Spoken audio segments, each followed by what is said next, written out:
morning. I've been fiddling around making some sachets for my journals. I started them last night and I just thought I'd do a quick video to show you what I've been doing. The reason I started this was I recently sent a little journal to somebody in England, and when she opened it she said, "Oh, it smells lovely," or "it smells delicious," or something. And that's because I store my journals, once I've made them, in a large box in our storage area with bags of lavender. I've got a very prolific large lavender bush that I harvest each year as it blooms and dry the flowers because I love the smell in my linen cupboard. I make sachets to hang on dressing gown hangers, things like that. And I suddenly thought, if it made the journal smell, it obviously wouldn't keep the smell for very long, because once it was unwrapped the smell would dissipate very quickly. And I was thinking about that as I was fiddling around with these, getting this year's lavender into bags and popping a couple of fresh ones in the linen cupboard, and wondering when I can prune the lemon verbena and other aromatic leaves, because I don't put lavender around in the bags for the chaps hangers. I usually use lemon verbena, boronia leaves, rosemary, those sorts of things that are not as floral. I was just sort of, as one does, or as I do, the thoughts just waffling through, and I thought, now she said it still smelt and it had gone all the way through the post from here to there, and it still had the aroma. So if I made some little sachets to put in the journal as I made them, it might just stay a bit longer. And I had a bit of calico laying there last night, so just ignore the silly stitching. I just did this one by hand as I was sitting trying to work out how to do it. So that was the first little one I did, and then I thought the hand stitching is going to come undone, it's going to make a mess, so I did another one and stitched around it with one of the decorative stitches on the machine. And this was extremely wonky, but I didn't want to delete the little bee, so I sort of stitched around him, so it makes a mess. But I'm deliberately trying to be more messy. I grew up with a very strict mother in regards to sewing. You did it properly, you did French seams, you did everything beautifully, and nothing was ever unaligned, or certainly not fraying at the edges. So I'm taking rather a perverse pleasure in teaching myself to be a little less constrained with what I do. So I've got these two little ones, and then I thought they don't have to be embroidered, because not everyone likes embroidery, and it's, you know. So I made one with a larger one this time, with just a little bit of Hessian. I bought a big roll of Hessian ribbon at Christmas to make a refresh a door wreath that I was tidying up, and so I just cut out 3 little hearts and stitched them onto the front of that one. That's very plain, just stitched around the edges. I think the embroidery stitches from the machine around the edge have 2 main purposes.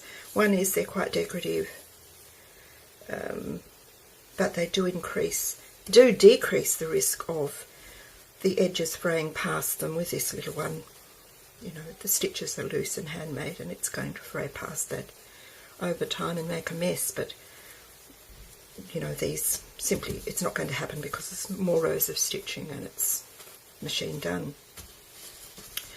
So that was those. Then oops, this one's still got a needle in it. Oh, just sitting on it, that's okay. This little one, it's a plainer one. I just made some fabric hearts, and they'll gradually fray over time.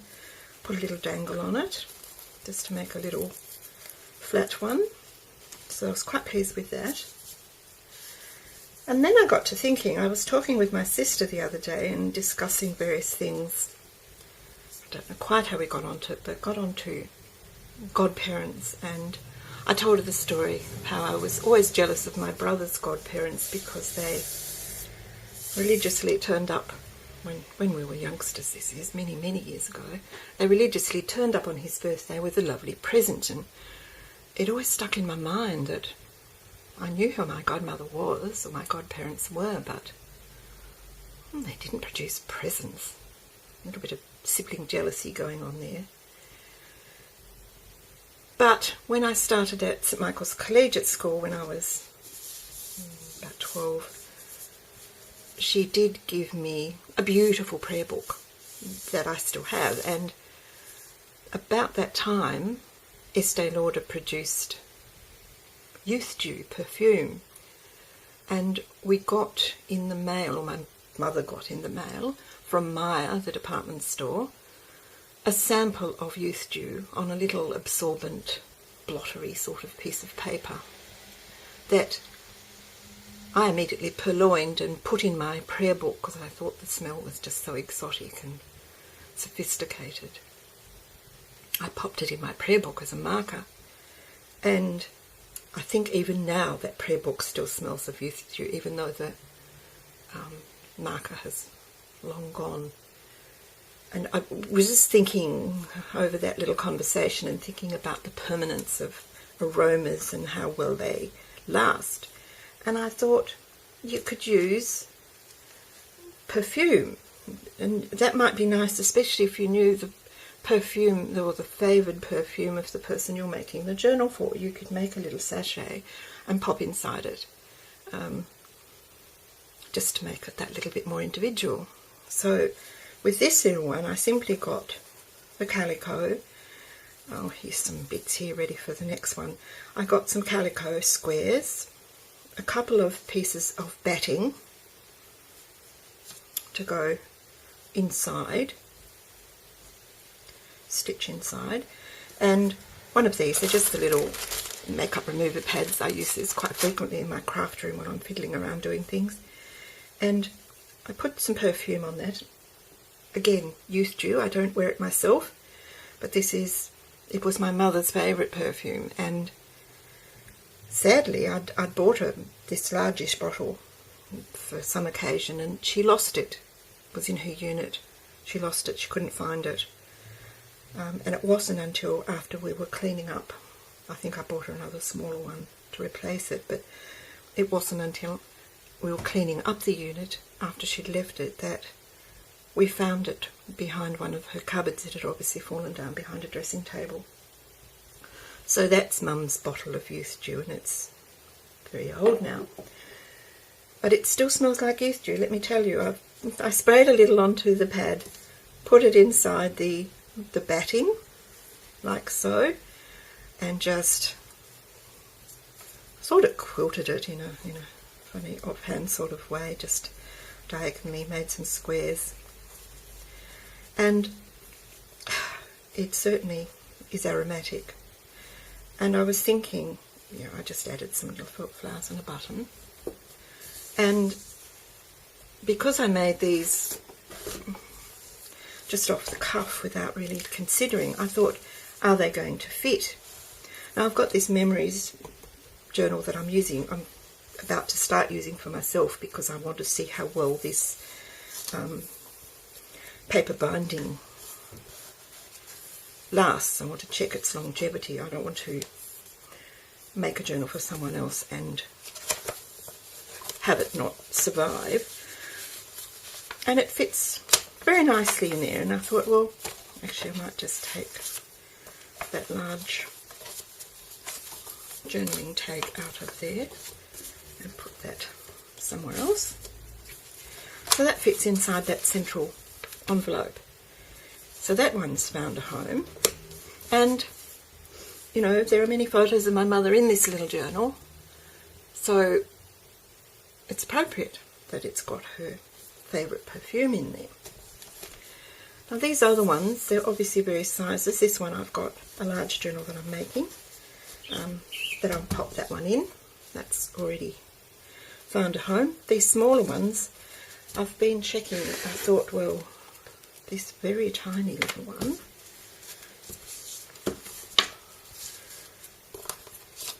is it going to fit?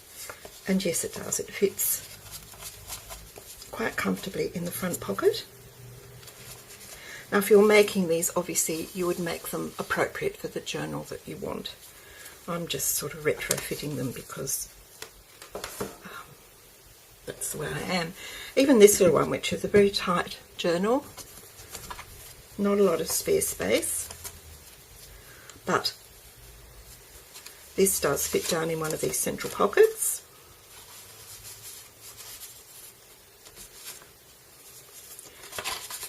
Find additional homes for these journaling cards. I shall slide that one back because it's sort of the centre marker for the signature, and it adds a little bit of thickness and depth to the folder, but it does go in okay. And this last one, this is another journal that is for my own use. Again, it's got largish envelopes in the centre, and it fits down in there quite nicely. And even if it didn't, I could add a pocket to one of these other pages and simply find it a home. So that's all of those little sachets housed. I probably won't leave that one in there. I'll put it in one of my other journals because that one is, as I say, it's not really for adding things to. It's really just a documentation journal. But I'm quite pleased about these. They already smell delicious. My craft room has got a wonderful aroma. And I was quite pleased with the outcome. Again, it's just one of those things you can use up scraps and add to the aesthetic value, the sense of smell, because so often when you've finished a journal, it's the adhesive, more chemically smell that predominates, rather than anything softer. So I thought that might be a nice idea. Thought I'd better share it with you. There we go. That's it for today. I'm about to go and do some gardening. Talk to you soon. Bye now.